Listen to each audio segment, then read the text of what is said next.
Not really. No, I mean, I can just cut this stuff out. That's fair. Okay. So. Wait, I have to play a plasma effect.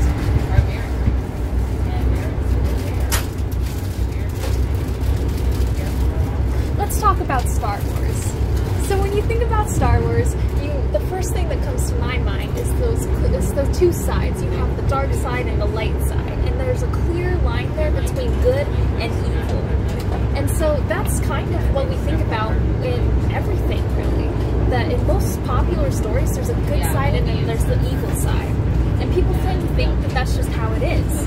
See, Shakespeare, he challenges this idea in his play of Macbeth. According to him, the line is blurred at best and non-existent at worst. He shows this by taking characters that appear one way at the beginning of the play, only for them to smudge this line between good and evil by the end of the play. Look at this cookie. See, look at it. See, you can see that it has shortbread and it has some fudge stripes, and that there are clear lines there. See, what Shakespeare does in this play is he takes it and he smudges it. He smudges those lines. Smudge. The lines are smudged.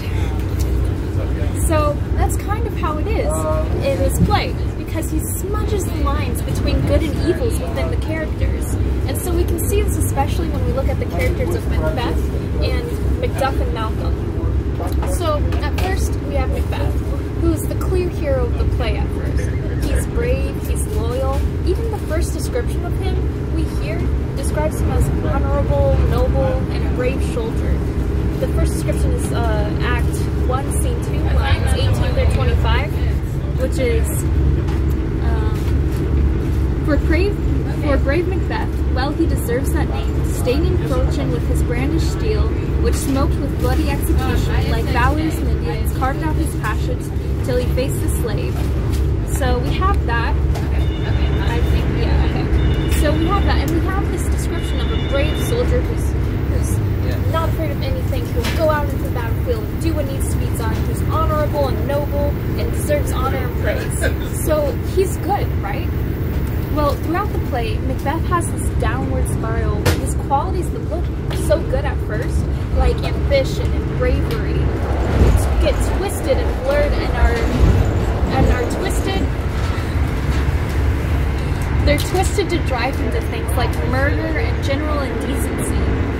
By the end of the play, we aren't so sure that he's still the good guy. Now he's described as a tyrant in Act 5, Scene 7, lines 19 through 14. He says, "My name's Macbeth. The devil himself could not pronounce a title more hateful to mine ear. No, nor more fearful. Thou liest, abhorred tyrant. With my sword I'll prove that thou lie, thou speakest." So here he's described as a abhorred tyrant who needs to be taken down and must be stopped. And yet you still kind of find yourself wanting him to come out on top. The more off the rails Macbeth goes, the more we try to come up with excuses for him, like, oh, you know, Lady Macbeth was manipulating him the whole time, or, oh, he couldn't avoid the fate that he had, oh, you know, he's just going insane. And any way that we can say it, that it doesn't make it his fault. So why do we try to defend him like this? Why do we want him to be happy in the end? Well, think back to how he was first described in Act 1. This description paints a picture of a hero, and Shakespeare does that on purpose. The whole play is set up for us to want to like Macbeth and want him to have a happy ending and have this redemption arc. But Shakespeare doesn't give that to us because he was challenging this idea of a redemption. I hope you learned your lesson. And because good and evil is really more complicated than a guy can become good. The redemption arc. And to make things more complicated, he has this opposite side of Macbeth, where the technical good guys are, and that's where Macduff and Malcolm are. See, unlike Macbeth, these two people are seen as cowards who run away.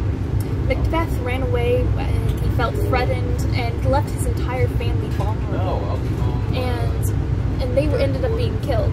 And Malcolm literally ran away when his dad died, and leaving his whole country behind. And that's really what ends up allowing Macbeth to take power in the first place, because Malcolm wasn't there to take the throne. So, but these are the people who are technically the good guys in the end. They're only trying to take down a murdering tyrant king, and yet we don't like them, at least not any more than we like Macbeth. And at the end, they win anyways and are left in charge. This is a hardly satisfying ending. But why do we feel this way?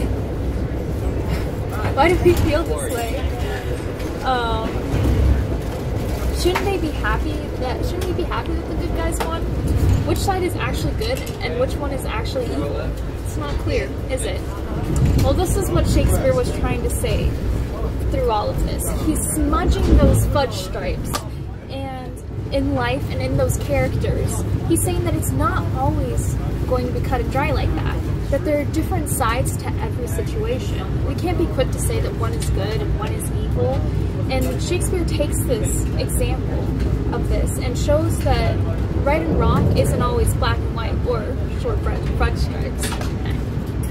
Sometimes good people do bad things, and sometimes bad people do good things.